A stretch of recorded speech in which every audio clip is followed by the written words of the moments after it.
Good morning, folks. Phil Davis, Ancestry Lands, ancestrylands.com. How's everybody doing? Started a work week again.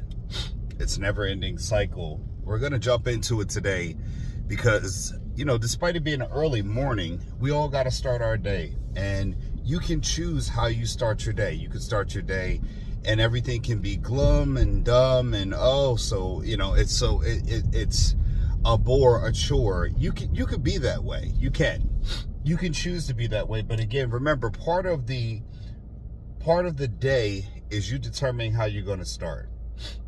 I was sitting in bed and I'm sitting there like wasting my time trying not to get up, and I said, Phil, get up. And that's what I do. Just Phil, get up. It's almost like you parent yourself. And that's sometimes what adulthood is. You have to motivate yourself. And sometimes that motivation comes from you just sitting there and saying, get up, get started, let's go. Enough excuses, let's do this. You don't feel like going to the gym, you say, hey, just go, all right? Even if you get a halfway workout in, if it's subpar, go and get the workout in. Go get it done. And once you start doing that, you'll be able to prompt yourself. You have ChatGPT and all these other AI prompts. Prompt yourself.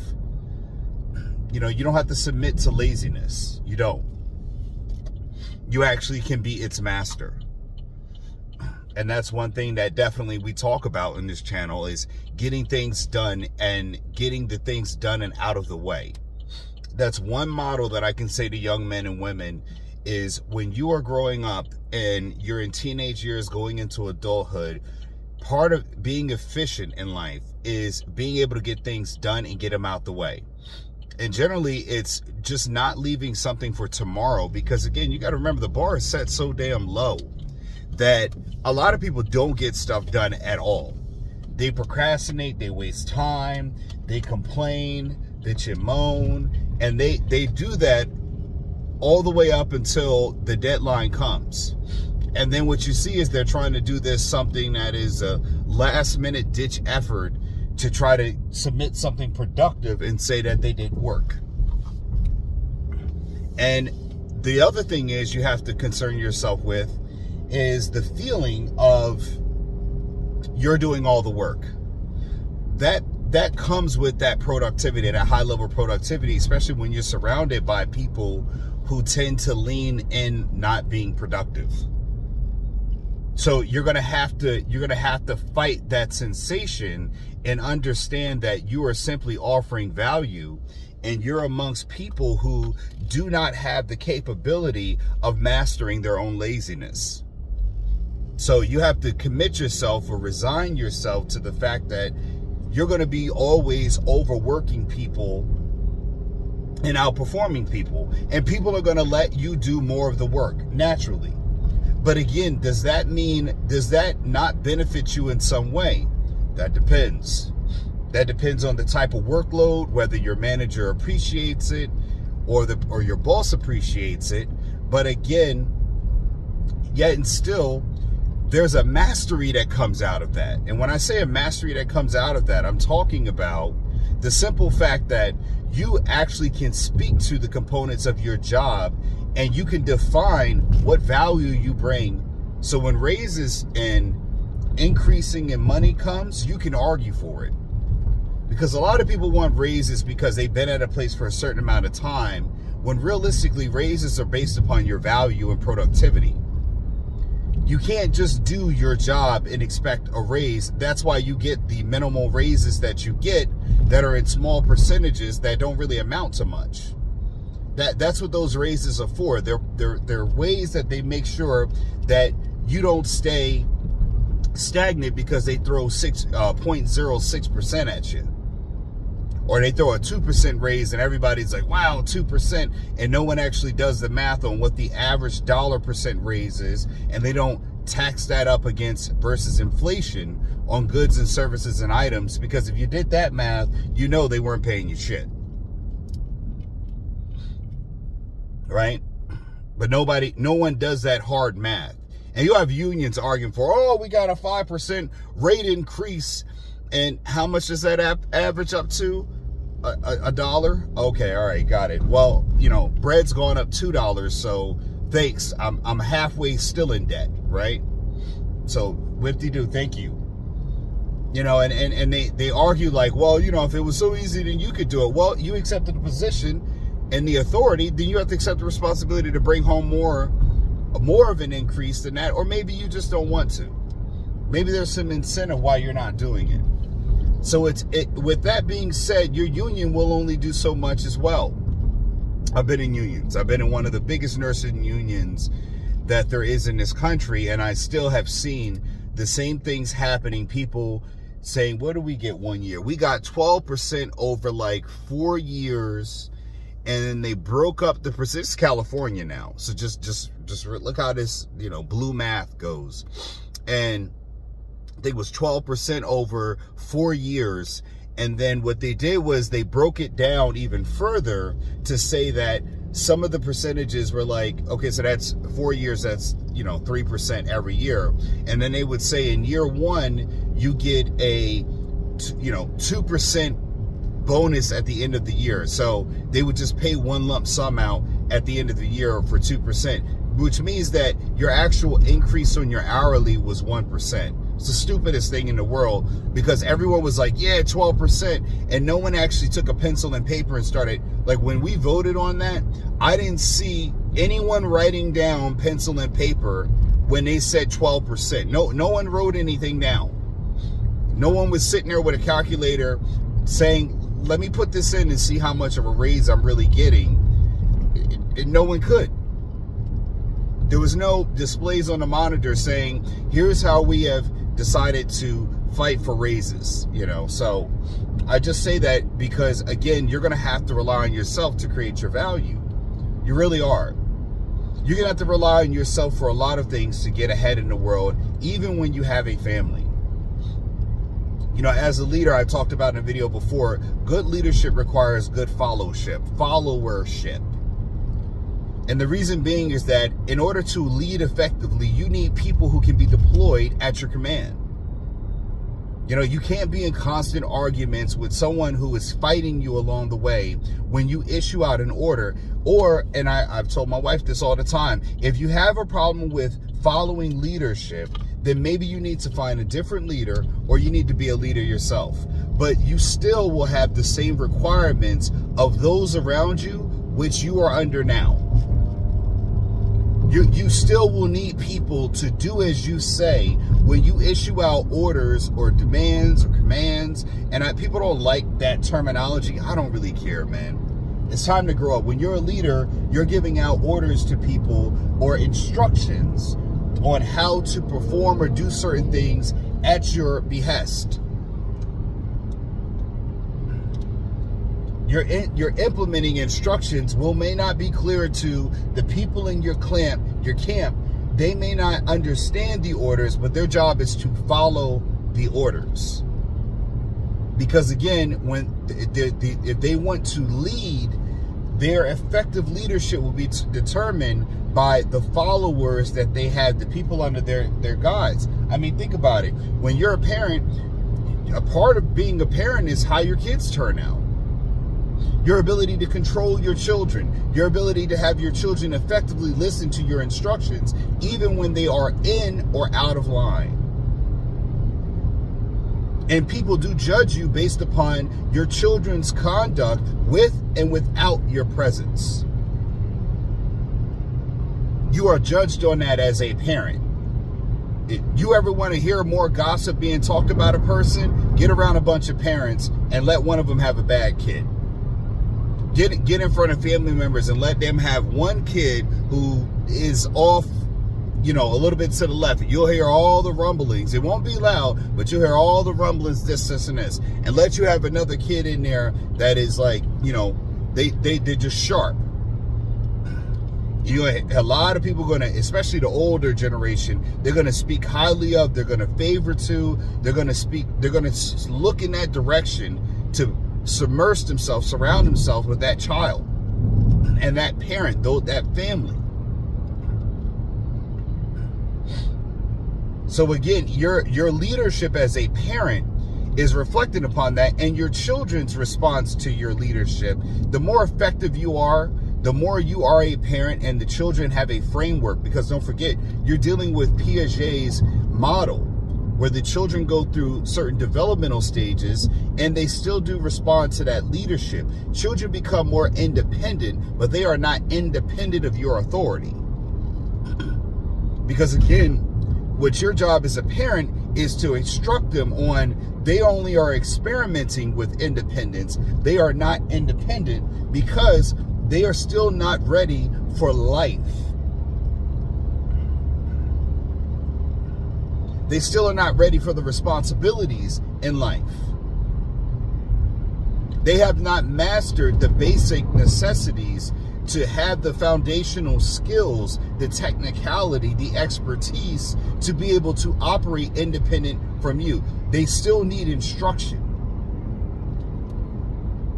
They don't know how to pay bills. They don't know how to drive. They don't know how to weave in and out of traffic. They don't understand taxes. There are many things that they need to understand. Right now, what they need to do is to be able to master their home. Master being able to clean their home. That's up until, they're of driving age, and taking on responsibilities around the house. That is their first entry level into the real world, which is maintaining your home, which when we're all home, we all have to do. We all have to maintain our homes financially and environmentally. The acquisitions of goods and products and services in the form of groceries, internet, and housewares. That all has to be maintained, and that is something logistically that you have to teach your children. Where things go, where things get put away, sweeping, dusting, mopping, wiping things down. And that regimen has to be implemented with them through practical application by performing day in and day out tasks, meaning give them chores. And the chores are not, this is not a punishment. This is your assignment for taking care of your home. Even we do that with my 2-year-old, near 2-year-old. Hey, go clean up your toys. And again, it's your building blocks upon being responsible for yourself, which is becoming independent. And you teach that at a young age. So when I talk about getting a raise, that is the same responsibility that you have to take on when you're in someone else's business household. And what you'll see is people will go to bat for you when you're that person. I've spoken very highly or consistently of what I call keystone players and even a nursing unit. I've sat there and talked to a medical director, and these people don't know that I'm talking about them. When I say keystone players, I'm talking about people who are pivotal, that even as a nurse who makes more than they do, their roles, their functionality is so critical, it actually makes my day go much easier, because I would have to do extra steps, extra tasks that are outside of my nursing component. And these are tasks that are needed and necessary in order for me to perform. They're keystone players on that team. Like you could get another nurse to push a med, push a drug, to do what I do. They don't have to be necessarily as good as I am, or they don't have to be better than I am. They could be worse than I am. And you could still have a body in there to do the things that you're required to. But a keystone player, those two people in my work environment, without them, and when they're not there, things get harder for the nurses, because we don't really do a lot of administrative task work. Appointments with patients, follow-up appointments, paperwork, all the registration components of getting a patient there. Once they're there, once you're in need or you need some healing, now I'm on task. But again, you speak highly of those people, and I'm speaking to the medical director. I'm not talking to, another nursing peer. I have to talk to the other nurses and let them know that, hey, you can't screw over this person because we really need them. You can't complain about them when they're gone and when they're here. These are people that you absolutely need, and without them, it becomes much harder, and then you end up leaving.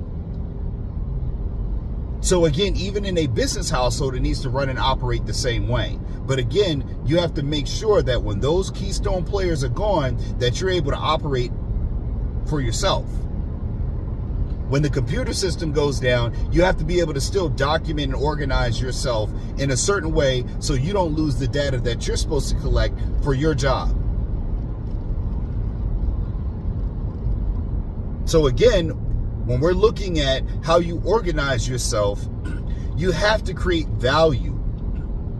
And it needs to be organized. It goes the same way in my videos about business. It goes the same way about in your personal life, how you date. Because again, my wife in my relationship, and you got to realize is that even in a marriage, you are going to argue. But again, and your wife's going to buck at your leadership. My wife does it all the time. But the leadership is geared towards organization and pragmatic living. What I got my wife on is we got into a big argument about getting rid of stuff. You know, women are notorious keepers of shit. They keep everything, especially when you have kids. The kids' closet is like we have winter clothes in the summertime. And I'm like, we'll put the winter clothes in storage because we have storage that we're using for big ticket items. And put them in there. Like in the wintertime, all the summer stuff goes into the storage. You know, you have a garage or whatever else, secondary spacing, but take the clothes that they don't need or not actively using and then put them in storage bags or storage bins and actually put them in, you know, your garage or storage unit. We have storage units. And that allows you to have more space and then also take inventory, which I talk about time and time again, and go through the kids' closets and get rid of stuff. Now, we're in an argument over this because I like organization. After so many years, I will go through my clothes because, you know, men, when you get to be an adult, you don't grow like you are when you're a child, which means kids outgrow clothes pretty much seasonally. You know, you might get 2 years where your kid can keep the same clothes that they had like the previous winter.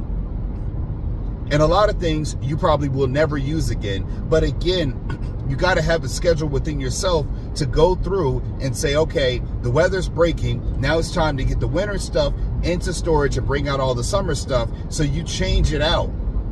But that's got to be regimented. Now, my wife didn't come from a family where everyone got rid of stuff.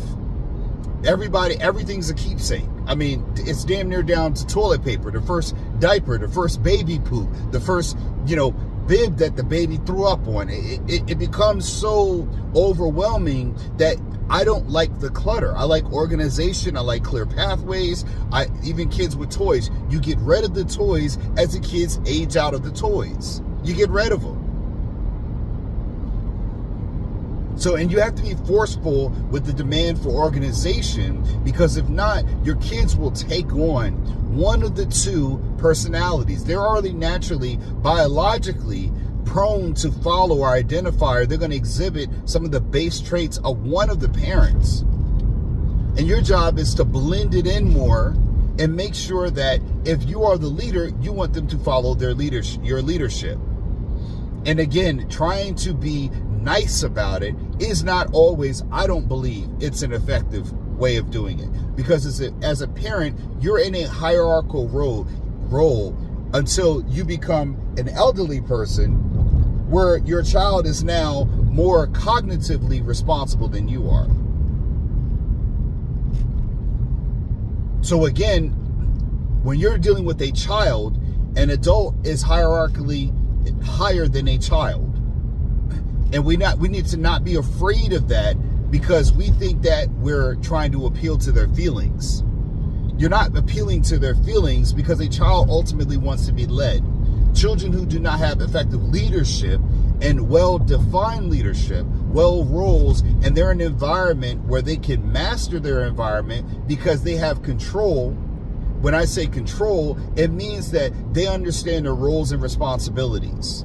They're given the task to be independent with cleaning. We look at it and put it into our filter mode of emotion, saying, oh, I feel bad that they have chores. I don't like the fact that my children have to read every day. Or no, what you're doing is giving them responsibility, things that they can accomplish and achieve, instead of a kid sitting there watching TV and vegging out all day. Because don't forget, this thing called life is going to come and do the same thing in spades with them in triplicate. And when life does do that, you haven't prepared them for what there is to come. Like all these people driving in cars around me, we all have to be responsible on the road. We have to be responsible getting to work, making sure we're on time, making sure that we bring home the hourly wages that we've signed up for and employed for to be able to provide for our family. Your child's going to have to do that day in and day out. I've done videos on this same driving in snow, sleet, hailstorm, rain, cloud, which is now summertime. You see me drive through it all. It has to be done. This is a responsibility of leadership. And it doesn't matter if you're a single mom, single parent, single father, you're the father or the woman in the leadership, the woman in the family that's leading, the base requirements are still the same. You could argue man or whatever else. In my household, I lead. The man leads. I'm from the South. I believe in men leading, but I believe in a man being an effective leader. Because I tell my wife, hey, if something goes, well, we've had that happen. When something does go bump in the middle of the night, my wife has always tapped me on the shoulder and told me to go check it out. Well, then that means I'm the leader. If a threat comes through the house and you tell I'm not an attack dog, then that means I am leading no matter what. And I shout out to my cousin CJ, who I've done in videos before. Again, when I'm the leader, it doesn't matter if I'm leading us into a ditch. Your job is to follow. That's what the chosen leader is supposed to do. Or you can go out and find another leader. It has to be just that way. Because a lot of times what people will do is they will emotionally sway you on your leadership ability. They'll try to emotionally manipulate you and tell you, and babies do this a lot. The baby wants something, you don't give it to them, and then what do? They cry, they whine, they hold their breath, they act all up. And again, what they're doing is testing whether or not you're going to cede to their demands. And although with a baby, that can be a little bit more understandable why you yield, because no one wants to sit there and see a baby going blue in the face and snot buckets coming and snot bubbles coming out of their nose. We get why you do that. Why you would cede to that, because it can cause people emotional duress seeing a baby like that. But again, the same thing will happen in more manipulating and insidious ways as they get older if you don't get a control over that. And people will emotionally manipulate your leadership because, again, that's what followers do. They try to get over. Nothing's more appealing to a follower than trying to get over or win over a leader. So you have to understand that that's fine. But you have to make sure that your followers are aware of that does come with punishment.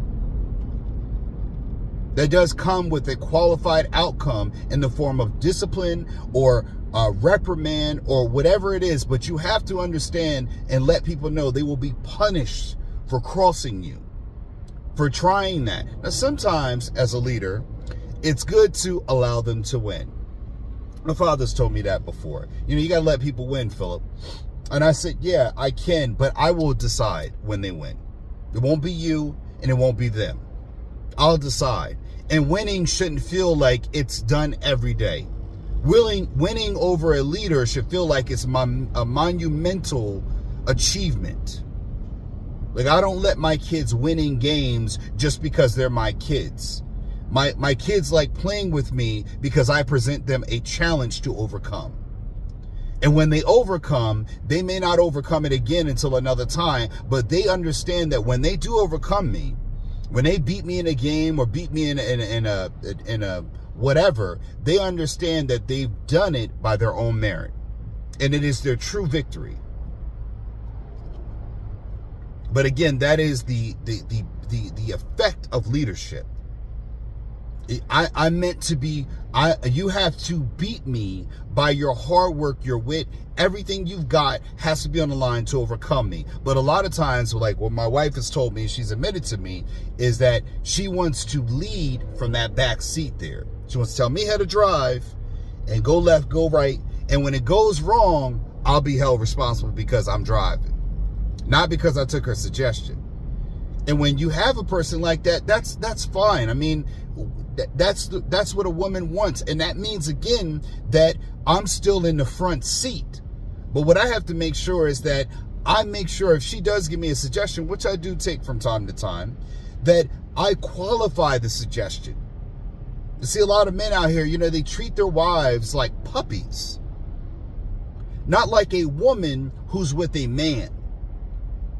They treat them like they're puppies, like, oh, baby God, queen of the earth or whatever else. No, you're with a man.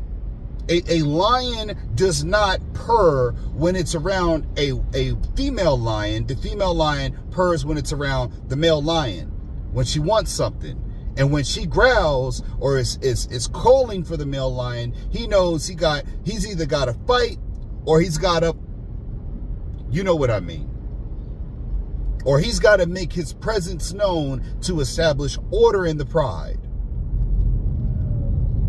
There are times where the 2-year-old is wilding out, crying, throwing a fit. My wife's telling him to do stuff, and he's just not doing it. I walk right into that room. He locks eyes with me, and he understands if I walk towards him, we're going to have a problem. He understands that my presence alone dictates my authority. It's a big difference, but you can see, at least in my family, the boys respond to alpha energy. And I have to remind my wife not to match my alpha energy, or she will get more alpha energy out. And again, you have to understand that some part of that is natural. You see lions, females will actually go and spar with a male lion. Now, they can't win, but a lot of times, again, the male lion will still engage. And other times, the male lion will put her down. But it's not advisable for a woman to display that kind of energy because, again, an alpha responds to femininity, not alpha energy. When you present alpha energy, a fight ensues.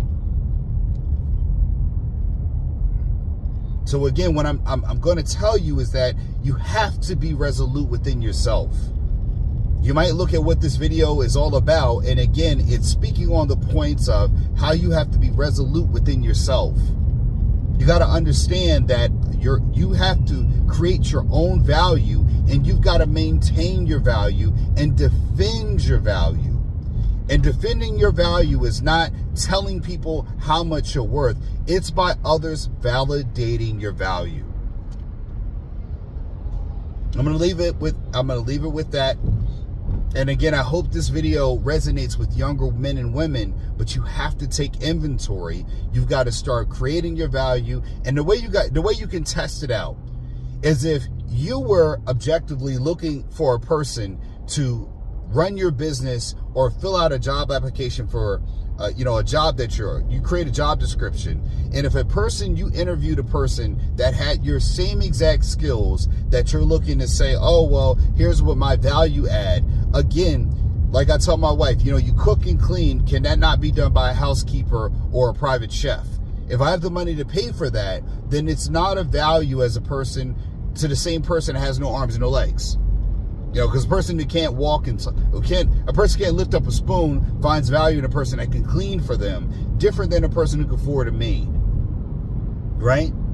So again, that's what I'm talking about. You have to be able to really critique your value, your offer ad, because again, when I look at that, I say, well, can that be done by someone else for less money? And you can't be offended by looking at yourself that way. Any which way, folks. Phillip Davis, Ancestry Lands, AncestryLands.com. I hope you've been educated, enlightened, and somewhat entertained, folks. Remember, these videos are for just people who need to understand or get into a certain mindset to be able to build these inner skills that we're talking about. Now, you will never be valued in your home the same way you're valued in your community. You'll never be valued the same way that you're valued in your community as you are in the general greater area. But again, you still must create value, folks. Phillip Davis, Ancestry Lands, AncestryLands.com. I'm still in traffic, folks. Have a great day. Make sure you like, share, subscribe, and I'll see you in the next one. Peace. Are you confused with today's real estate market? With high interest rates and overpriced housing, it can be hard to find something to own at the right price. Available on Amazon, Getting Dollars from Dirt by author Phillip H. Davis is a game-changing book that invites you to embark on a thrilling exploration of this often overlooked asset class. This book is your roadmap to unlocking the secrets of vacant land investment. Inside these pages, you will uncover the transformative power of vacant land as a wealth-building tool. Discover how to spot promising properties, assess their true value, and capitalize on market trends. From understanding zoning and permits to leveraging financing strategies, you'll gain the knowledge and confidence to make savvy investment decisions. With each page you turn, you'll gain a deeper understanding of the profound impact your investments can have on the world around you. Getting dollars from dirt is not just a guidebook, it's a call to action. Whether you're a seasoned investor or a curious novice, this book will empower you to tap into the immense potential of vacant land and embark on a journey toward financial freedom and a brighter future.